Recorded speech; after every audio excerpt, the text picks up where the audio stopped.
أعوذ بالله من الشيطان الرجيم بسم الله الرحمن الرحيم قد أفلح المؤمنون الذين هم في صلاتهم خاشعون والذين هم عن اللغو معرضون۔ اس سورت کا نام سورہ المؤمنون اس نسبت سے ہے کہ اس کی ابتدائی آیات میں اللہ رب العزت نے کامیابی کے لیے کچھ ایسی صفات کا تذکرہ فرمایا ہے اور ایمان والوں کی ایسی صفات کا تذکرہ فرمایا ہے جو ان کو جنت الفردوس کا مالک بنا دیتی ہیں، جنت الفردوس کا وارث اور جنت الفردوس کا مالک ان کو بنا دیتی ہیں۔ ایسی صفات اللہ تعالیٰ نے بیان فرمائی ہیں۔ اب چونکہ وہ ایمان والوں کی صفات ہیں، اسی نسبت سے اس سورت کا نام المؤمنون وہ حضور علیہ السلام نے متعین فرمایا۔ اب وہ کون سی صفات ہیں؟ یقیناً ان کا مقصد جو ہے کہ ہمیں اپنے اندر ان صفات کو پیدا کرنا ہے۔ اگر تو ہمارے اندر موجود ہیں تو اس سے اچھی بات کوئی نہیں، اس پر تو اللہ کا شکر ادا کرنا ہے، اللہ کی حمد اور اس کی تعریف۔ اور اگر ہمارے اندر یہ صفات نہیں ہیں تو ان کو پھر ہم نے پیدا کرنا ہے۔ بسم اللہ الرحمن الرحیم۔ قد یقیناً، افلح کامیاب ہو گئے، فلاح پائی، المؤمنون ایمان والوں نے۔ بیٹا ادھر کلاس میں نا تپائیاں ہوں گی، وہ لے آئیں، یا اگر کلاس میں نہیں ہے تو اوپر دیکھ لیں، دو چار لے آئیں۔ قد یقیناً، افلح فلاح پائی، المؤمنون ایمان والوں نے، ایمان والوں نے فلاح پائی، ایمان والے کامیاب ہو گئے۔ گویا فلاح اور کامیابی کے لیے پہلی شرط وہ ایمان ہے، پہلی شرط ایمان ہے۔ قد افلح المؤمنون یقیناً ایمان فلاح پائی، کامیاب ہو گئے، المؤمنون ایمان والے۔ پھر صرف ایمان والا ہونا ہی کافی نہیں ہے، بلکہ اس ایمان کے لیے آگے کچھ صفات اور کچھ اعمال ہیں جن کا پایا جانا ضروری ہے۔ دیکھیں ہم نے بار بار ایک چیز پڑھی ہے، ان الذین آمنوا وعملوا الصالحات، جو لوگ ایمان لائے اور نیک اعمال کیے، ایمان لائے اور نیک اعمال کیے، ایمان لائے اور نیک اعمال کیے۔ اب ایمان تو چلیں پہلی آیت میں ہو گیا کہ کامیابی کی پہلی شرط ایمان ہے، کامیابی کی جو دوسری شرط ہے وہ اعمال ہیں۔ اب آگے اعمال بیان ہو رہے ہیں، اب اگلی آیات میں اعمال بیان ہو رہے ہیں۔ کون سے ایمان والے؟ الذین، وہ، ہم، جو، فی صلاتہم، اپنی نمازوں کے اندر، خاشعون، خشوع کا اظہار کرنے والے ہیں، جو اپنی نمازوں میں خشوع کا اظہار کرنے والے ہیں۔ خشوع کا مطلب ہوتا ہے، آپ آسان لفظوں میں دو الفاظ ہم بولتے ہیں، خشوع خضوع۔ خشوع خضوع سے نماز پڑھنی چاہیے۔ خشوع اور خضوع ان دونوں کا مطلب یہ ہے کہ نماز کے کچھ ظاہری آداب ہیں اور کچھ باطنی آداب ہیں۔ ظاہری آداب کیا ہیں؟ آپ کا لباس پاک ہو، آپ کا جسم پاک ہو، جس جگہ نماز پڑھ رہے ہیں وہ پاک ہو، جو سطر ہے ڈھانپا ہوا ہو، لباس مناسب اور معقول ہو، یہ ظاہری آداب ہیں۔ وقت، نماز کا وقت ہو، قبلہ رخ ہو، یہ نماز کے ظاہری آداب ہیں، ان کا پایا جانا ضروری ہے، اس کے بغیر نماز نہیں ہوتی۔ اور دوسرا جو باطنی آداب ہیں، خشوع کہہ لیں آپ، باطنی آداب، باطنی آداب کیا ہیں؟ کہ پوری نماز کے اندر توجہ اللہ کی ذات کی طرف ہو، اور نماز کے اندر جو ہے وہ انسان پوری طرح اللہ کے سامنے جھکا ہوا ہو، اس کے دل کے اندر لوگوں کو دکھانے کی نیت یا غرض نہ ہو، یا اس کے لیے کوئی دنیاوی مفاد کی سوچ کے ساتھ وہ نہ آیا ہو۔ یہ باطنی آداب ہیں، یہ باطنی آداب ہیں۔ تو الذین هم فی صلاتہم خاشعون، وہ لوگ جو پورے آداب کے ساتھ نماز ادا کرتے ہیں، جو پورے آداب کے ساتھ نماز ادا کرتے ہیں۔ بہت سے مواقع پر نبی کریم صلی اللہ علیہ وسلم نے کچھ لوگوں کو دیکھا نماز پڑھ رہے ہیں، تو آپ نے ان سے فرمایا کہ جاؤ بھائی واپس جاؤ اور دوبارہ نماز پڑھو، تم نے نماز پڑھی ہی نہیں۔ حالانکہ وہ نماز پڑھیں، نماز پڑھ رہے تھے، انہوں نے نماز پڑھی ہے، تو حضور ان سے فرماتے ہیں جاؤ بھائی تم نے نماز نہیں پڑھی ہے۔ کیوں؟ کہ وہ جو آداب ضروری ہیں نماز کے لیے، انہوں نے ان آداب کا خیال اور ان کی رعایت نہیں کی، تو حضور نے فرمایا جاؤ بھائی نماز پڑھو، تم نے نماز نہیں پڑھی۔ ارجع ارجع فصلی فإنک لم تصلی، واپس جا اور دوبارہ نماز پڑھ کیونکہ تم نے نماز نہیں پڑھی۔ الذین هم فی صلاتهم خاشعون، جو اپنی نماز کے اندر ہر طرح کے آداب کی رعایت کرنے والے ہیں۔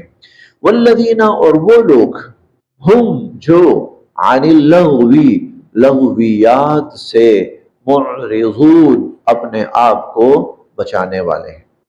والذین هم عن اللغو معرضون، اور وہ ایمان والے کامیاب ہوں گے جو اپنے آپ کو لغویات سے بچانے والے ہیں۔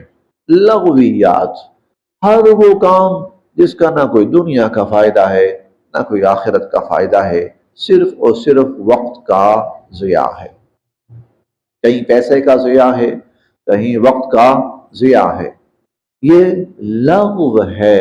اچھا ایک بات یاد رکھیے گا، ایک ہوتی ہیں منکرات، ایک ہوتے ہیں لغویات، ان دونوں میں بڑا فرق ہے، ان دونوں میں بہت فرق ہے۔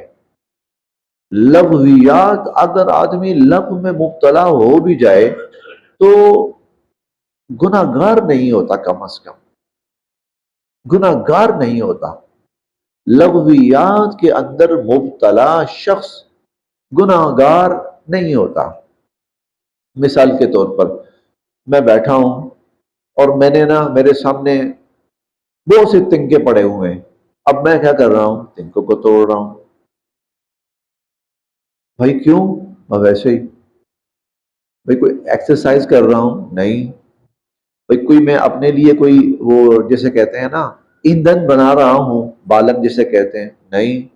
تو کیوں بھائی؟ بس ویسے ہی، کوئی فائدہ کچھ بھی نہیں۔ یہ ہے لغو، یعنی ایک بے فائدہ کام میں لگا ہوا ہوں، گناہ اس کا گناہ نہیں ہو، مجھے گناہ نہیں ہو رہا، میں تنکے لے کے توڑ رہا ہوں ایسے ہی بیٹھ کے، گناہ نہیں ہو رہا، کوئی میں غلط کام کر ہی نہیں رہا کہ جس پر گناہ ہو۔ ایک ہوتا ہے منکر۔ منکر کیا ہوتا ہے؟ منکر گناہ کی محفل، گناہ کا کام۔ مثال کے طور پر ایک شخص گانا سن رہا ہے، ڈانس دیکھ رہا ہے، یہ لغو نہیں ہے، یہ منکر ہے، یہ تو حرام کے اندر مبتلا ہو رہا ہے۔ اللہ تعالیٰ کہتے ہیں ایمان والے جو ہیں وہ تو حرام تو خیر رہا ایک طرف، ارے وہ تو لغویات کے اندر بھی مبتلا نہیں ہوتے، لغویات کے اندر بھی مبتلا۔ کئی دفعہ ہم آپس میں بیٹھ کر ایسی بحث کر رہے ہوتے ہیں، نہ اس کا کوئی سر، نہ اس کا کوئی پیر، نہ اس کا کوئی دنیا کا فائدہ، نہ کوئی اس کا آخرت کا فائدہ، یہ لغو ہے، یہ لغو ہے۔ اسی لیے حضور علیہ الصلوۃ والسلام فرماتے ہیں من حسن اسلام المرء، آدمی کے ایمان کی خوبی یہ ہے ترکہ ما لا یعنی، کہ وہ بے فائدہ کام سے اپنے آپ کو بچاتا ہے، بے فائدہ کام سے اپنے آپ کو بچاتا ہے۔ اسی طرح جو ہم قسمیں کھاتے ہیں نا، ان قسموں کے اندر بھی ایک قسم ہوتی ہے جس کو لغو کہا جاتا ہے، اور یہ وہ قسم ہوتی ہے ویسے ہی برسبیل تذکرہ زبان پہ جاری ہوتی ہے، بندہ وہ قسم قسم کرتا رہتا ہے۔ جیسے کچھ لوگوں کا تکیہ کلام ہوتا ہے نا، کوئی لفظ کہ جب بھی وہ کوئی جملہ بولیں گے اس کے اندر وہ لفظ انہوں نے ضرور بولنا ہے، حالانکہ وہ لفظ اس جملے کا حصہ نہیں بھی ہوتا، لیکن ان کا تکیہ کلام ایسا بنا ہوتا ہے کہ وہ لفظ ضرور بولتے ہیں، ہر جملے میں بولتے ہیں، یہ لغو ہوتا ہے۔ اسی طرح کچھ لوگوں کی زبان پر قسم ہوتی ہے، وہ ہر بات پہ قسمیں قسمیں، قسم کھا لو، قسم چکا۔ عرب ہوتے تھے تو واللہ واللہ واللہ، اور ہم ہیں تو قسم سے قسم سے قسمیں، یہ لغو ہے۔ تو اللہ تعالیٰ فرماتے ہیں ایمان والے وہ لغویات میں مبتلا نہیں ہوتے۔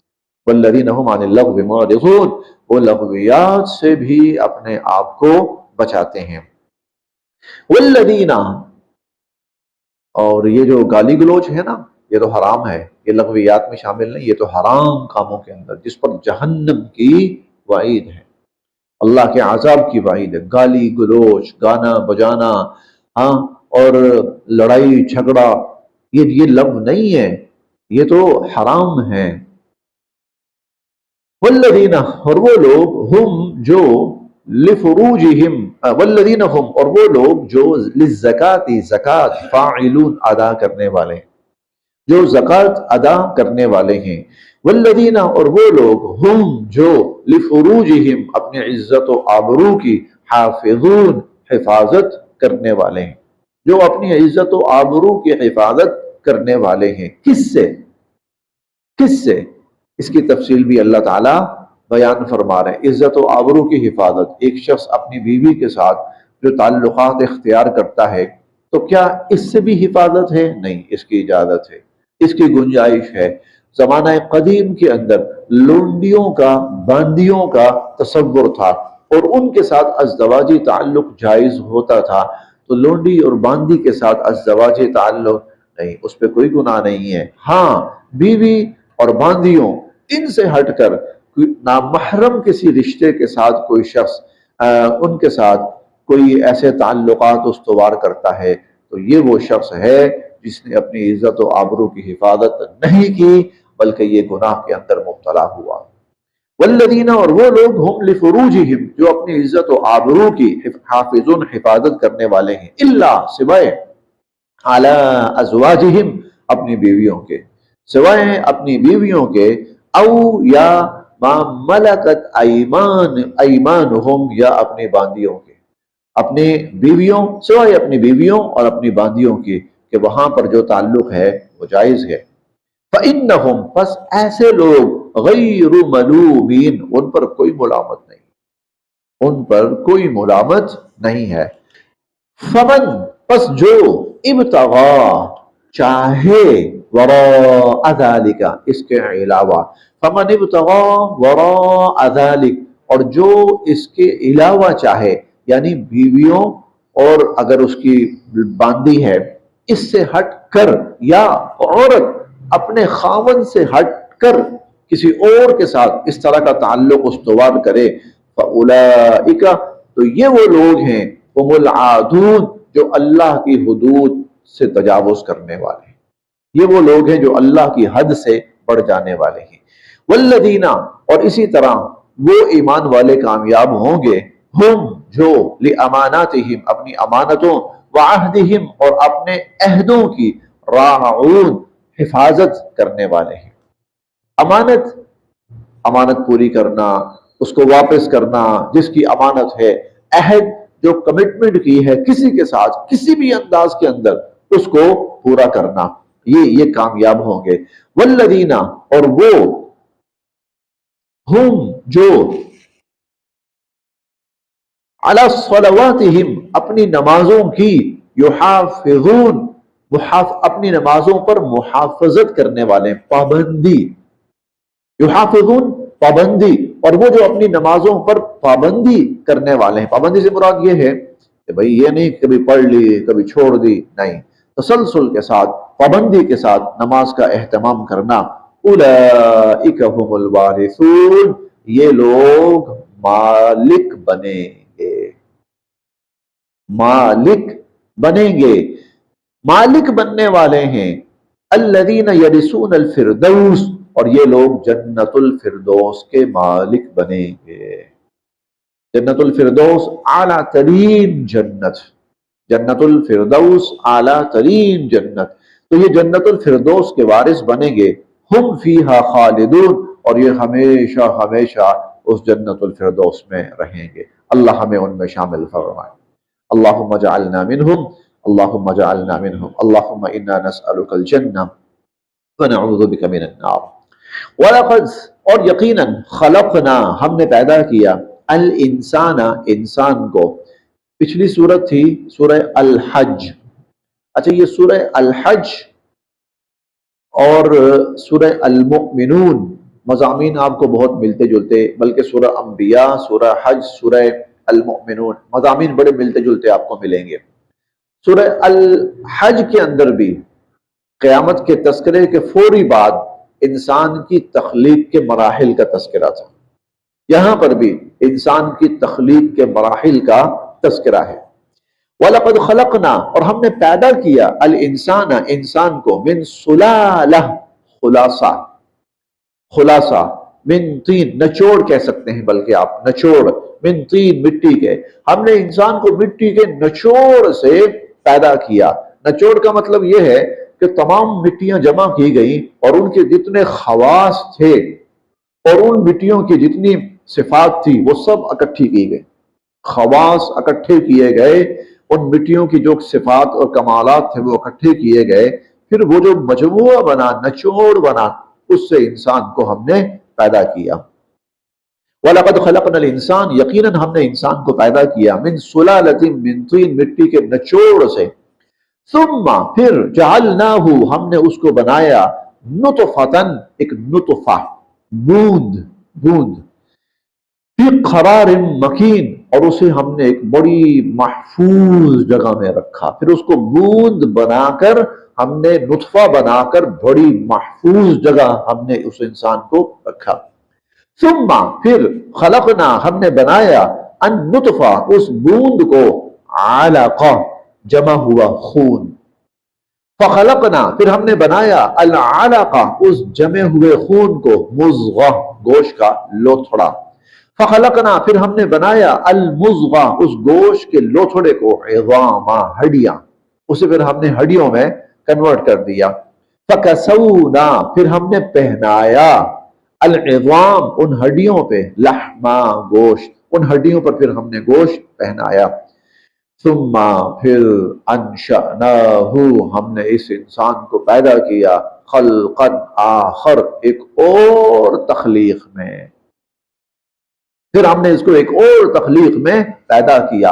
یعنی وہ جو بے جان سا گوشت، لوتھڑا، ہڈیاں، یہ جب باہر نکلتا ہے تو پھر یہ قیامت ہے، پھر یہ انسان قیامت ہے، پھر اس کی بھاگ دوڑ دیکھنے والی ہے، پھر اس کا اٹھنا بیٹھنا، پھر اس کی صفات، اس کے کمالات، اس کی کامیابیاں، اور بسا اوقات یہ غلط راہوں پہ چلتا ہے تو اس کی برائیاں، ثم انشأناہ خلقا آخر۔ کوئی سوچ سکتا ہے کہ وہ جو ماں کے پیٹ میں چھوٹا سا ہے وہ یہ کچھ کرے گا؟ کمال! اور جب وہ پیدا ہوا ہے تو وہ اپنی مرضی سے صرف اپنی کروٹ نہیں بدل سکتا، اپنی مرضی سے کروٹ نہیں بدل سکتا۔ وہ کوئی سوچ سکتا ہے کہ وہ اتنے بڑے بڑے ڈھانچے کھڑے کرے گا، عمارتیں کھڑی کرے گا، وہ آسمانوں کے اندر، فضاؤں کے اندر جہازوں کو چلائے گا، کنٹرول کرے گا، اور وہ زمین کی گہرائیوں میں جا کر پتہ نہیں کیا کیا کمالات کرے گا؟ ثم انشأناہ خلقا آخر، پھر ایک اور ہی مخلوق ہم نے اس کو بنایا۔ فتبارک اللہ، کیا شان ہے اللہ کی، کیا شان ہے اللہ کی، احسن الخالقین، کیا خوب پیدا کرنے والا ہے۔ لیکن یہ بھی یاد رکھو، ثم، پھر، انکم، تم، بعد ذلک، اس کے بعد، لمیتون، ضرور مرو گے۔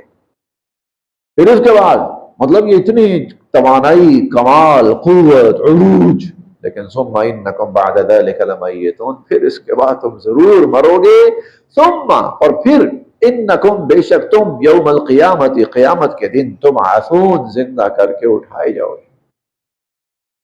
وَلَقَدْ خَلَقْنَا، اب یہ جو اصل بات بتانی تھی نا وہ یہ تھی، اصل بات جو بتانی تھی وہ یہ تھی، اس کے لیے تمہید باندھی ہے یہ کہ جو رب یہ کر سکتا ہے نا، تمہیں اس طرح پیدا کر سکتا ہے، تو پھر وہی رب تمہیں دوبارہ بھی پیدا کر سکتا ہے۔ ثم انکم بعد ذلک لمیتون، کیونکہ یہ جو پہلا پروسیس بیان ہوا ہے نا، پہلا پروسیس، انسان اتنا ڈیولپ ہو چکا ہے اور اتنا انسان ایڈوانس ہو چکا ہے کہ وہ اس سارے سسٹم کو سمجھ چکا ہے، بہت گہرائی میں جا کے سمجھ چکا ہے۔ تو اللہ تعالیٰ کہتے ہیں کہ جب تمہیں یہ بات سمجھ میں آ گئی ہے نا، اب اگلی بات جو میں سمجھانا چاہتا ہوں وہ یہ ہے، ثم انکم یوم القیامت تبعثون، کہ یاد رکھو پھر تمہیں دوبارہ قیامت کے دن زندہ کر کے اٹھایا جائے گا۔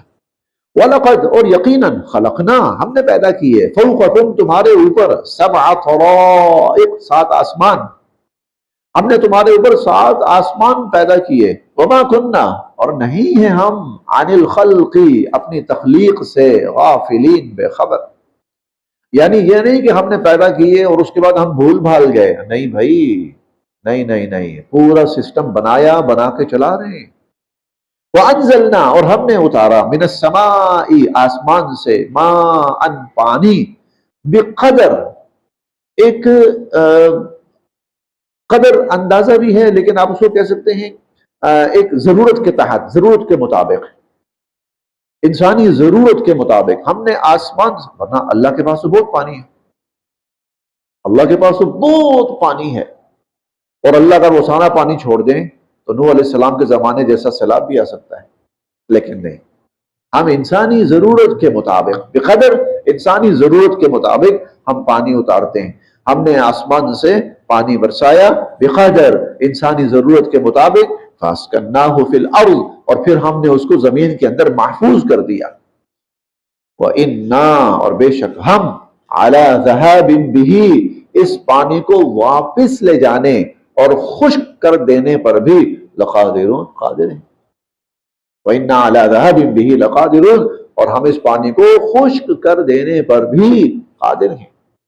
فَأَنشَأْنَا پس اگائے ہم نے لکم تمہارے لیے بِهِ اس پانی سے جو ہم نے آسمان سے اتارا، ہم نے اگائے تمہارے لیے اس سے جنات باغات من نخیل کھجوروں کے، وَأَعْنَابٍ اور انگوروں کے، لکم تمہارے لیے فیہا ان میں یعنی ان باغات میں تمہارے لیے فواکہ کثیرہ پھل بھی ہیں، بڑے لذیذ پھل بھی ہیں تمہارے لیے، ومنہا اور ان سے تأکلون تم کھاتے بھی ہو۔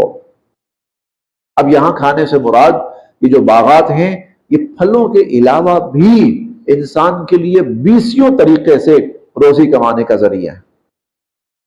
ایک تو پھل تو ہے ہی ہے نا، پھلوں کے علاوہ بھی 20 ذرائع سے انسان ان باغات سے، جنگلات سے روزی کماتا ہے۔ لکڑی ہے وہ کام آتی ہے، اور پھر اس کے علاوہ ریشم ہے وہ کام آتی ہے، پھر اس سے جنگلات سے نا، جہاں جنگلات ہوتے ہیں وہاں پر اور بہت ساری مخلوقات آباد ہوتی ہیں، جنگلی حیات جسے کہتے ہیں، وہ انسان کے لیے روزی روٹی کا کا سبب اور ذریعہ ہے۔ وَمِنْهَا تَأْكُلُونَ اور ان باغات سے پھر تم اور بھی اپنی روزی روٹی کماتے ہو۔